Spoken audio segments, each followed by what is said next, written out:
Hey, what's up guys, and welcome back to Harrison's Garage. I'm Harrison, this is my brother Drew. He's here helping me out today. Let's get into it. Today we are going to be securing to the concrete this AMGO 407-P lift, and what I'm going to do today is kind of bring you along, show you what we need to do to get this secured to the concrete. So steps that we're going to be doing today are drilling holes in the concrete and adding the anchors. I've chosen to go with a 3/4 inch, 8-inch long anchor. We're going as far into the concrete as we can without busting through, dropping in the anchor into some epoxy. Now for epoxy, I've chosen the Redhead CP6-15, something like C6 Plus is what it's called, not on the data sheet. Seems to be really strong stuff. I've got the epoxy, I've got the gun. The anchors, we're gonna do grade 5 steel anchors. Pick those up at Ace Hardware with some appropriately sized nuts and washers. So I'm going to go ahead, get started drilling. As you can kind of tell, we probably look like we've done a little bit of work. That's because we have. We've done the other 3 posts already. We're going to bring you in up close just to show you the process on a time lapse to drill and fit these holes for the anchors. Now what we're going to do is use one Forstner bit to just bust through the plastic, get it centered in the hole, and then use the hammer drill to go into the concrete. Set you guys up and we'll get started.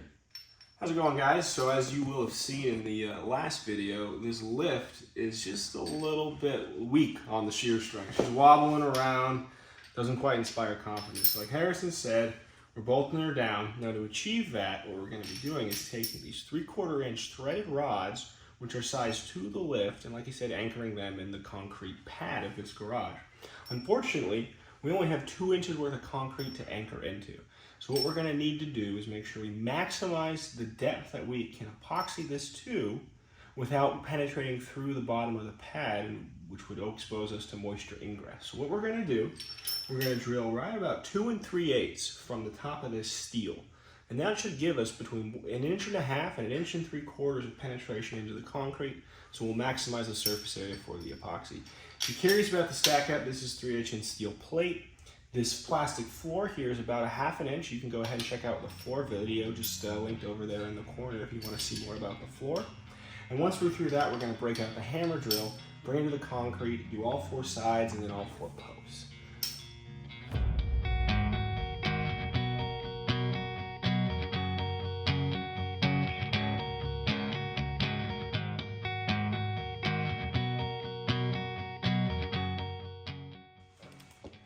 Thought I'd take a second to pause that time-lapse footage there just to bring you in real close and show you some of the equipment we're using. This is a Hilti hammer drill, and this is the drill bit I got at Lowe's. It's a 4-point bit with a carbide cutting tip, made by Bosch. So it's made for concrete with rebar, 7/8 by 10-inch long. So if you're looking to do this has been incredible. I mean, we're drilling each of these holes in about 2 minutes. It's real quick. So that's what you're looking for. If you're looking to do this job, I highly recommend one of these bits.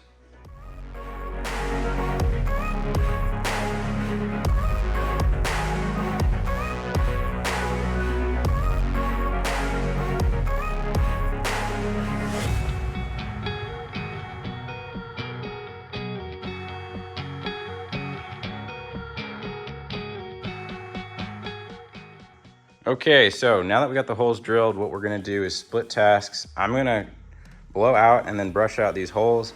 Meanwhile, Drew over here is going to be using the angle grinder, cutting the threaded rod to size. So go ahead and get to it.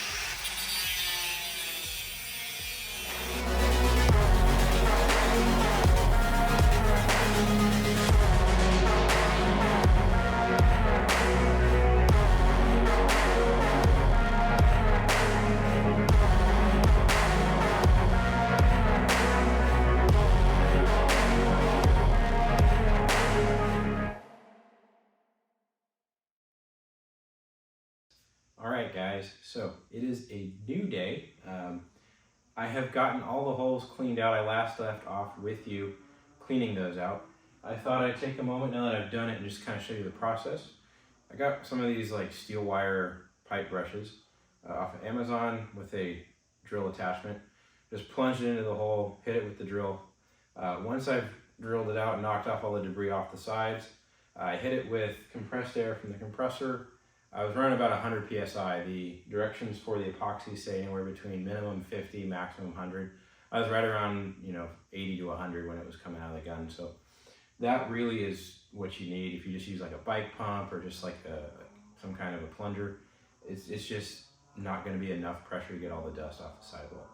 So with that in mind, the holes are clean. I've brought out the gun for this. This is a special epoxy gun from Redhead. The part number is D100 if you're using this. I think it cost me about $100 online, maybe 120.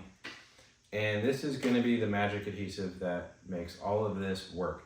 This is the C6 Plus.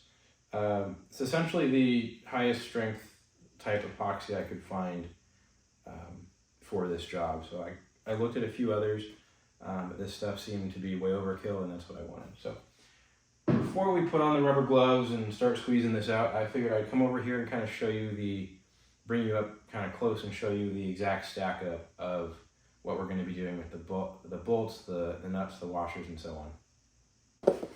Okay, so the way I envision this, and before I jump into this any further, I know we mentioned a while ago that we were working on 2-inch thick concrete pad, which fortunately isn't the case. This was the first hole that we drilled, and this one is about 2¼ inches before we blew through it. Fortunately, out of the 16 total holes, 13 of them, the concrete pad turned out to be about 4¼ inches deep. This hole and 2 others are a little bit smaller. So this hole is a 1 7/8 depth. We blew through it around 2¼ with a much smaller bit. I've filled that pilot hole with some concrete patch. Same on the other holes. The other 13 holes I was able to drill to a 2 7/8 to about 3-inch depth, which is spec for a 3/4 inch bar on the C6 stuff, the C6 epoxy that we're using. So feeling much better about putting this into a 3-inch deep hole. So with that in mind, what we're gonna do is take the rebar, or I guess threaded rod, and inject the hole with the epoxy about 60% of the way.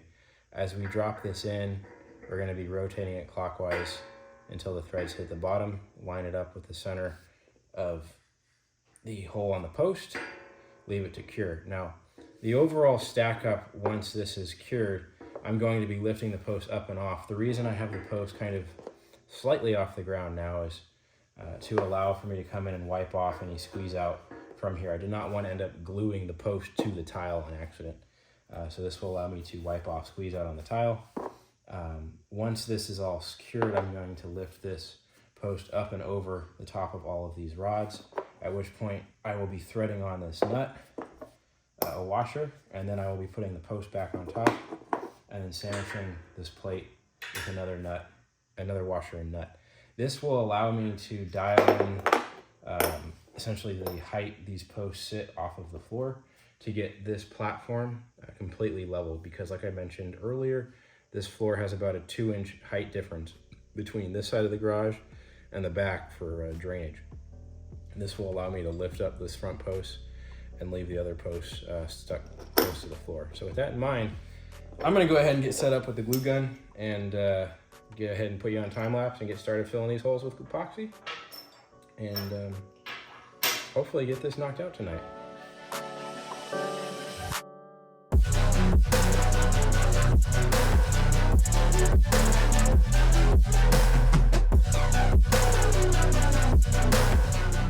Okay guys, I've gotten the bolts all glued and set. Spent a little extra time to make sure they were kind of centered in these holes.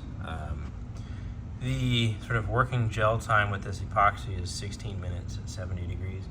So I didn't have a whole lot of time. As soon as the 2 different components in the epoxy mixed in the gun, essentially starts a 16-minute clock. So as soon as I squirt it in the hole, I got 16 minutes to place it.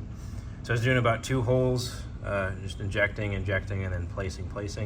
Move to the other side of the post, inject these 2, place it. Now, for my holes, they're about 3 inches deep, maybe 2 7/8 deep. I was able to get between 7 and 8 kind of squeezes of the handle. That seemed to be the sweet spot in terms of how much to put in. Fortunately, I've got the floors here, so there wasn't a whole lot in terms of squeeze out, because anything that came up over the concrete sort of filled into the voids in the tile. So yes, the tiles here will be kind of bonded to the concrete, but I don't anticipate them going anywhere because they are kind of underneath this guy, and well, they're going to be protected by the post, so they're going to be pretty much staying there for a while. Otherwise, that's about it. I'm going to let this sit up overnight. This stuff has a cure time of 6.5 hours, so by the time I get home from work tomorrow, I should be able to lift the posts up, put my furring nuts on, level this out and tighten it down, and should be able to get an idea of how sturdy this thing will be once it's bolted to the floor. All right, guys, it is the next evening, and the epoxy has hardened. It takes 6.5 hours to cure, probably a little bit longer than that till you get full cure, but we are certainly workable. So wait 6.5 hours, it's been 24. So fortunately, this is all quite tight, secure, and immovable. What we're gonna do is I'm gonna come in, lift this up, slide in probably a board on top of one of these and just let me work on it.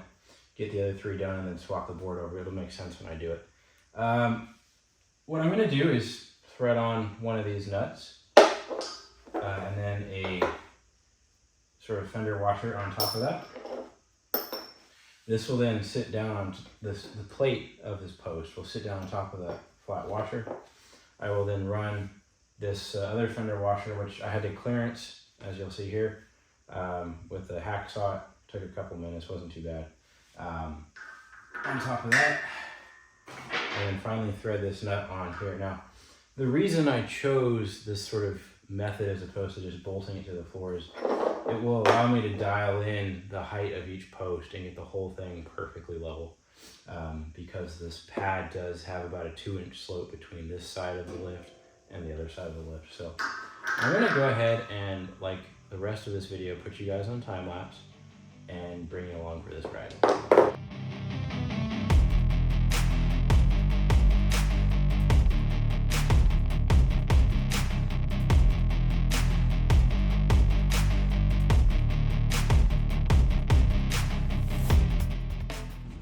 Got all of these posts, all 4 of them, bolted down and sort of furred up off the ground, as you can see it here.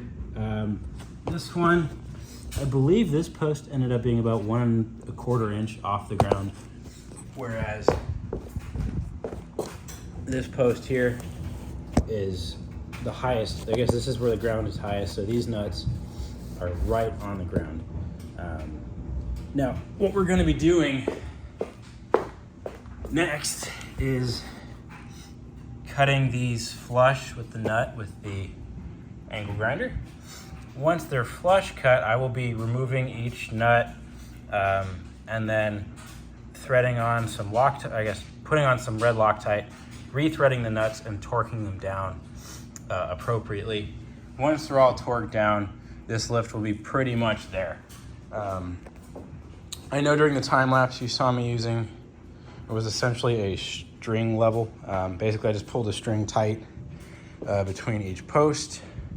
Well, using this as my reference post, this was the highest one. I pulled a string really tight as I could get it to that bolt over there, and then put a level literally on top of the string, which I know isn't that accurate because the string will flex no matter how tight I put it.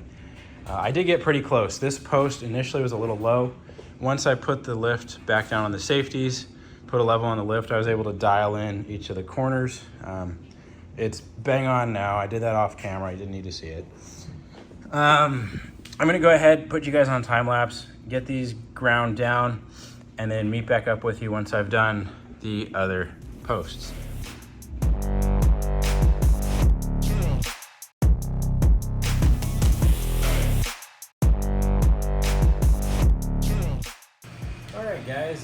just seen me take off the tops of all the threaded rods, cutting them flush with the nut. The penultimate step with this guy now, finally, I know it's been a while, is to remove each of these nuts one at a time, put on some red Loctite. I'm choosing red because I don't want it to go anywhere. You could do blue, but I don't plan on taking these off, and I don't want them to, loosen up over time. So take these off one at a time, put on some red Loctite, and torque them back down. Now, 3 1/4 threaded rod, grade 5, I should say, which is what this is, can be torqued to 200 pound-feet. I'm not going that tight. I don't need to. 130 pound-feet keeps the wheels on my 3/4 ton truck. I don't need nearly that kind of clamping force, and I don't want to potentially, for whatever reason, run into an issue with stripping it, over torquing, whatever. So we're going to stay around 80. That's what I have this torque wrench set to. That's probably what most cars are, smaller cars, 80 to 100. So that should be more than enough for what we're doing here, especially with the red Loctite. So I'm going to go ahead, get one of these done, and then speed through the rest. First thing I'm going to do is take my wrench, lock it in here, just to keep this nut from rotating, the bottom nut, as I loosen this guy.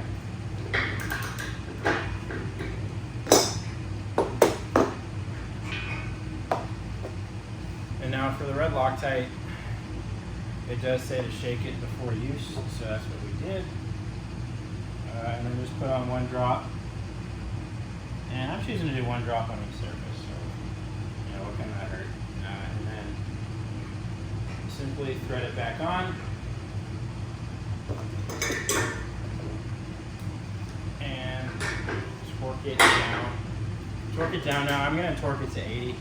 So got the lock nut held in place with this wrench. Just torque it to 80 and we'll be good.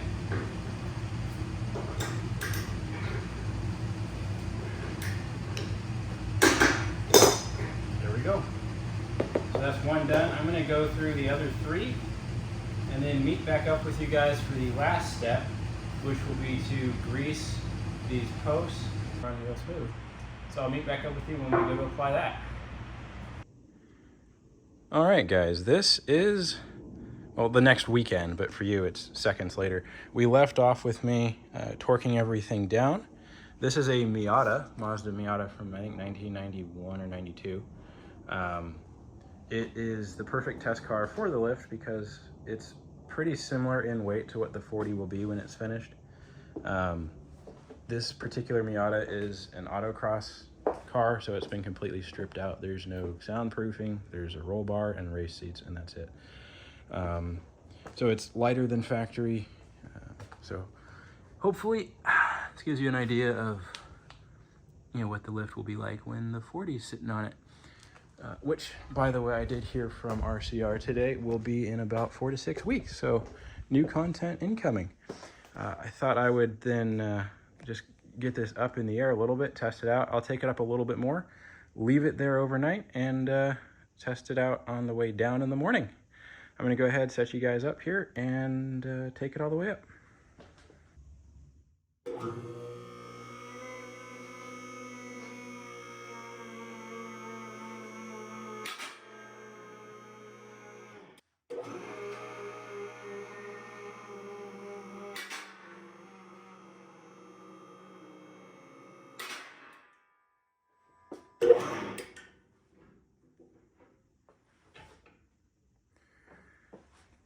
Okay, that is as high as I'm going to go with this guy. There's a couple inches above it. I need to raise the lift higher than this to get it off the safeties, so I'm not going to play around with that right now. This is more than enough for a test. You can see we are almost kissing the top there on the garage door, so that's as high as we can go with this particular car. With it pulled in, I'm going to go ahead and lower it down onto the safeties now.